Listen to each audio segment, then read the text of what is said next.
Hello बंधु, तो आप सभी लोग का राकेश ऑनलाइन क्लासेज एलकेपी में स्वागत है। यदि आप इस चैनल पर पहली बार आए हैं तो चैनल को सब्सक्राइब कर लीजिए और सेशन को आगे बढ़ाते हैं। जैसा कि हम लोग पिछले वीडियो में हम लोग 300 ऑब्जेक्टिव कर चुके थे। फिर से आज हम 20 ऑब्जेक्टिव ही लेके आए हैं और वह आपको सिखाने के उद्देश्य से लाए हैं। उस दिन जो करवाए थे 300 क्वेश्चन, वो था आपका रिवीजन से संबंधित था प्रश्न, जो कि आज हम आपको कराएंगे वो सीखने के उद्देश्य से कराएंगे। उस दिन जो था, जो बच्चे या जो मेरे भाई बहन पढ़ चुके थे उनके लिए था क्लास। चलिए, पहला प्रश्न है कि हीलियम कैसा तत्व है। तो हीलियम इनमें से कौन सा तत्व है? तो याद रखें मेरे भाई, हीलियम कैसा तत्व है? अक्रिय तत्व है। हीलियम कैसा तत्व है? अक्रिय। कभी कभी मेरे भाई इस अक्रिय का दूसरा नाम भी आपके लिए बड़ी महत्वपूर्ण होता है और नाम होता है उत्कृष्ट। दूसरा नाम क्या होता है? उत्कृष्ट। या इसी का नेक्स्ट नाम होता है निष्क्रिय। क्या नाम होता है? निष्क्रिय। या इसे हम नोबेल भी कहते हैं मेरे भाई। याद रख लोगे? याद रख लोगे ना मेरे भाई? हीलियम कैसा तत्व है? अक्रिय, उत्कृष्ट, निष्क्रिय या नोबेल। तो जब भी पूछे हीलियम, सिर्फ यहाँ हीलियम ही नहीं मेरे भाई, क्या क्या रह सकता है? तो मैं आपके लिए बात करूँ, हीलियम के जगह पे देखिए निष्क्रिय गैस कौन कौन से होते हैं।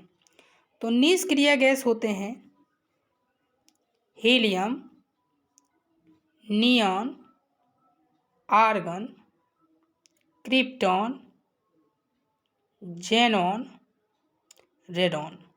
ये सब होते हैं निष्क्रिय गैस। ठीक है, तो आपको जब भी पूछा जाएगा तो ये वाला नाम आप ध्यान रखें, helium, neon, argon, krypton, xenon, radon. ठीक है, चलिए मेरे भाई, चलिए अगला क्वेश्चन है, जल में हाइड्रोजन तथा ऑक्सीजन की परमाणु संख्या का अनुपात कितना होता है? देखिए, एक पूछा जाता है परमाणु भार का अनुपात और एक पूछा जाता है परमाणु संख्या। तो जब भी संख्या का अनुपात पूछे मेरे भाई, बहुत आसान होता है।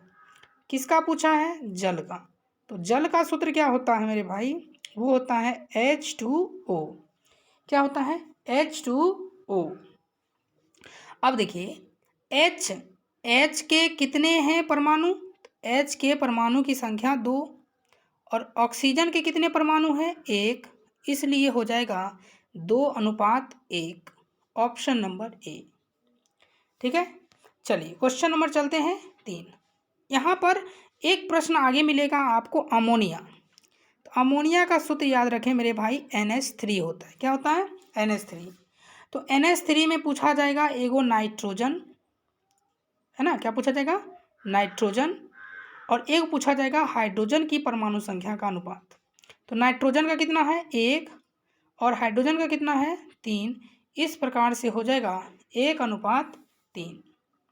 ठीक है, चलिए अगला प्रश्न है तीसरा, आवर्त सारणी में कितने आवर्त हैं? जो आपने पीरियोडिक टेबल पढ़ा है उसमें मेरे भाई पूछ रहा है कि कितने आवर्त हैं। जो क्षैतिज कतार होते हैं ना, इसी को तो हम लोग आवर्त कहते हैं। कहता है ये आवर्त हैं कितने? तो याद रखिए मेरे भाई, कितने आवर्त हैं? 7।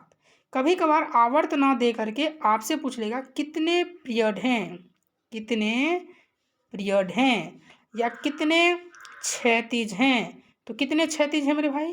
तो 7 हैं। कितने हैं? 7। अगला है सिलिकॉन क्या है? तो सिलिकॉन एक उपधातु है। सिलिकॉन क्या है? एक उपधातु। ऐसे याद रखें कि उपधातु की संख्या कुल 7 होती है। उपधातु की कुल संख्या कितनी होती है? 7 होती है, जिसमें से 2-3 महत्वपूर्ण नाम हम आपको बता देते हैं। एक हो जाएगा बोरोन। फिर से क्या नाम हो जाएगा?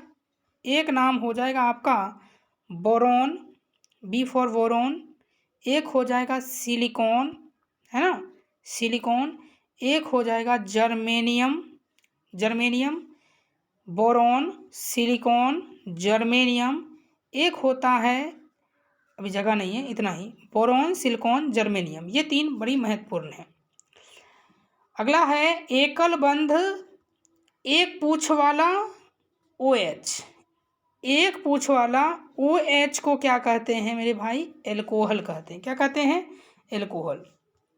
यहाँ पे 2 नाम दिख रहे हैं, एक कीटोन, तो कीटोन का होता है मेरे भाई डबल बॉन्ड CO। एल्डिहाइड का होता है एकल बंध CHO। कोई दिक्कत नहीं ना? चले अगला क्वेश्चन चले। कीटोन का डबल बॉन्ड CO, एल्डिहाइड का एकल बंध CHO। चलिए क्वेश्चन नंबर चलते हैं 6 पर। क्वेश्चन नंबर 6 है, प्रकृति में ऑक्सीजन का संतुलन कैसे बना रहता है? देखिए, प्रकृति में 2 प्रकार के आदमी हैं। एक हैं जो प्रकृति से प्राप्त हुए हैं, एक हैं जो मानव जनित हैं, मानव द्वारा उत्पन्न हुए हैं। तो मानव कार्बन डाइऑक्साइड छोड़ता है तो पेड़ पौधा ग्रहण करता है, और प्राकृतिक में जितने भी चीज़ पाए जाते हैं वो ऑक्सीजन छोड़ते हैं तो मानव ग्रहण करते हैं। इस प्रकार से ऑक्सीजन का संतुलन बना रहता है। इसको संतुलन कौन करता है? पेड़ पौधा। किस विधि द्वारा? प्रकाश संश्लेषण विधि द्वारा।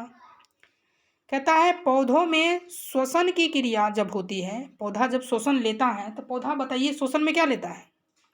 पेड़ पौधा श्वसन में लेता है CO2 लेता है। क्या लेता है मेरे भाई?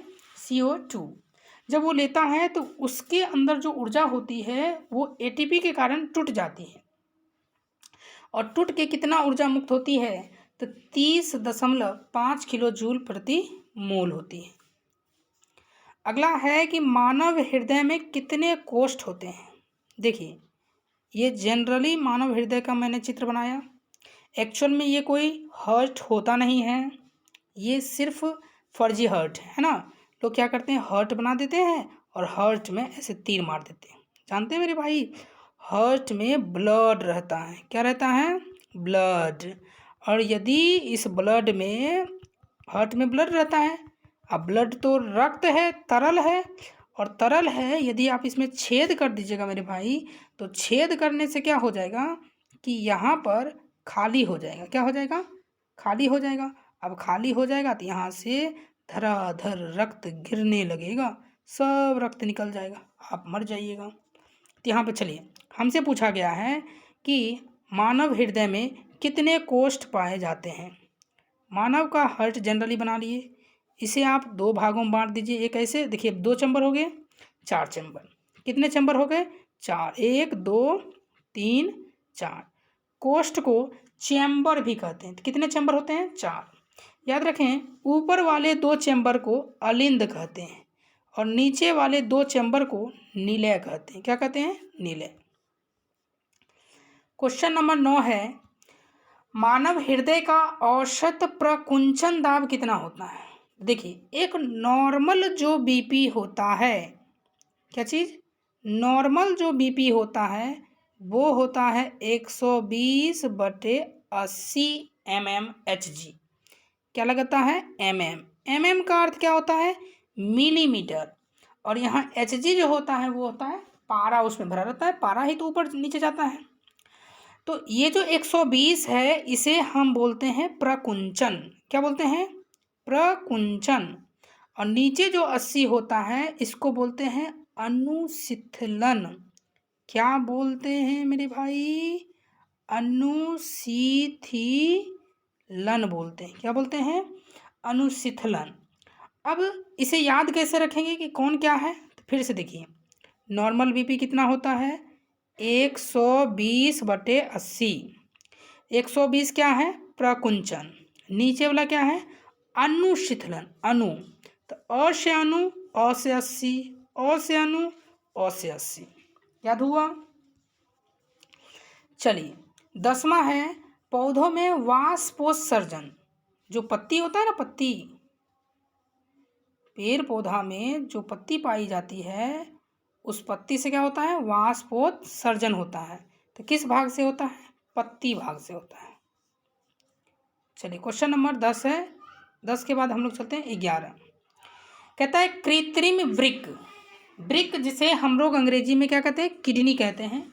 यह किस अपशिष्ट पदार्थ को रुधिर से अपवहन द्वारा पृथक करता है? तो किस पदार्थ को?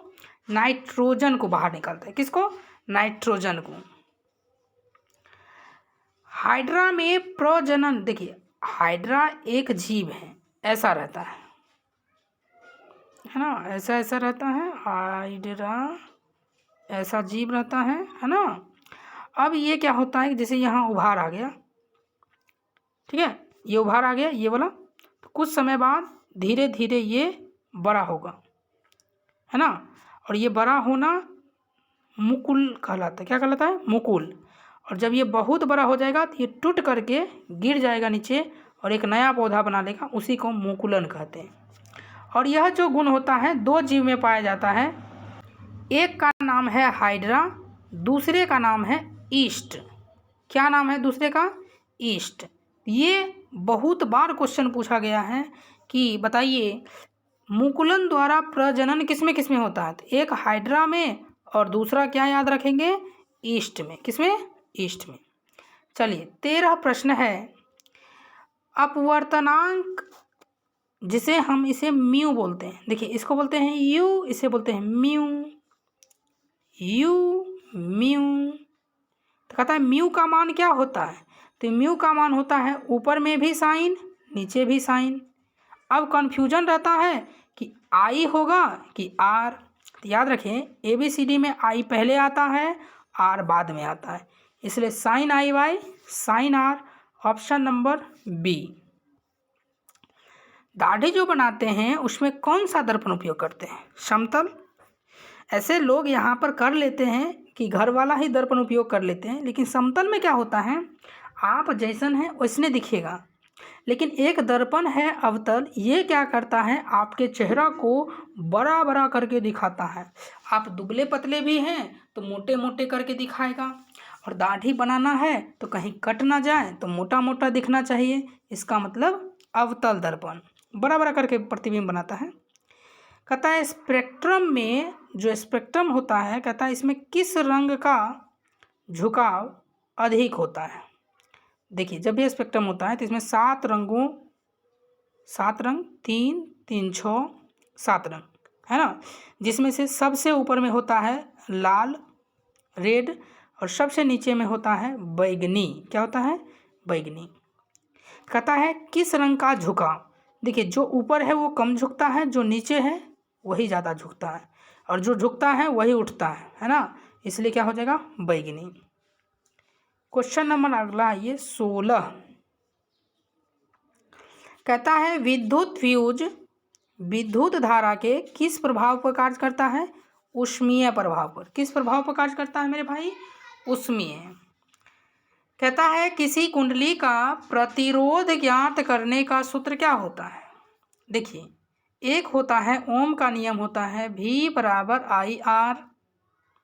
यदि V बराबर सूत्र पूछे तो बोलिए IR। V क्या है? वोल्ट। I विद्युत धारा या V को विभवांतर भी कहते हैं, R प्रतिरोध है। तो यहाँ से R हमें निकालना है ना, क्या निकालना है? R निकालना है, तो R हटा देंगे, R हमें निकालना है ना, तो R बराबर हो जाएगा, क्या चीज़ हो जाएगा? R बराबर V ऊपर I नीचे। ये ऑप्शन बहुत ज़्यादा देखने को, या तो ये वाला मिलेगा या तो ये वाला। तो R बराबर V बटा I। 18 नंबर है कि डायनेमो में किस प्रकार की धारा बहती है? बहुत सारे बच्चे में कन्फ्यूजन बना रहता है, जब भी ऑफलाइन क्लासेज लेते हैं तो उसमें भी बहुत सारे लोगों में डाउट रहता है। तो मेरे भाई ध्यान रखिएगा कि डायनेमो जो होता है, यदि छोटा डायनेमो है तो वो AC देता है, सॉरी DC देता है, और जब बड़ा डायनेमो हो जाएगा तो वो क्या देगा? AC देगा। छोटा डायनेमो DC, बड़ा डायनेमो AC, इसीलिए दोनों धारा बहती है, AC और DC। आप इसे कैसे याद रखें, कौन AC है कौन DC है? चलिए तो अगला प्रश्न 19 नंबर है। डेंगू उत्पन्न करने वाला मच्छर किस तरह के जल में पाया जाता है? तो डेंगू उत्पन्न करने वाला मच्छर किस प्रकार के जल में? साफ जल में। जबकि मलेरिया किस में हो जाएगा? गंदा जल में। ध्यान रखिएगा, डेंगू उत्पन्न करने वाला मच्छर जो होता है साफ जल में पाया जाता है। 20 नंबर है निम्नलिखित में से कौन बायोगैस ईंधन का स्रोत है? कौन है? नाभिकीय ऊर्जा। चलिए अब तेजी से हम लोग रिवीजन कर लें विश्व प्रश्न का। आपको विश्व प्रश्न याद ना हो तो फिर आप हमें कहें। हीलियम कैसा तत्व है? अक्रिय। जल में हाइड्रोजन तथा ऑक्सीजन परमाणु संख्या का अनुपात कितना निकाले थे? 2:1। कैसे? H2O, तो 2:1। आवर्त सारणी में कितने आवर्त होते हैं? 7। सिलिकॉन क्या है? उपधातु। एकल पूछ OH क्या है? अल्कोहल है ना। अगला प्रश्न है छठा, कहता है प्रकृति में प्रकाश संश्लेषण ऑक्सीजन कैसे संतुलित रहता है? वो रहता है प्रकाश संश्लेषण की क्रिया द्वारा। ठीक है। अगला प्रश्न है पौधों में श्वसन के अंतर्गत ATP के टूटने से कितनी ऊर्जा मुक्त होती है? 30.5 किलो जूल। मानव हृदय में कितने कोष्ठ पाए जाते हैं? मानव हृदय में 4 कोष्ठ पाए जाते हैं। मानव हृदय का औसत प्रकुंचन दाब कितना होता है? तो औसत प्रकुंचन दाब होता है 1 मिनट, वो होता है 120 mmHg। पौधों में वाष्पोत्सर्जन किस भाग में होता है? पत्ता में।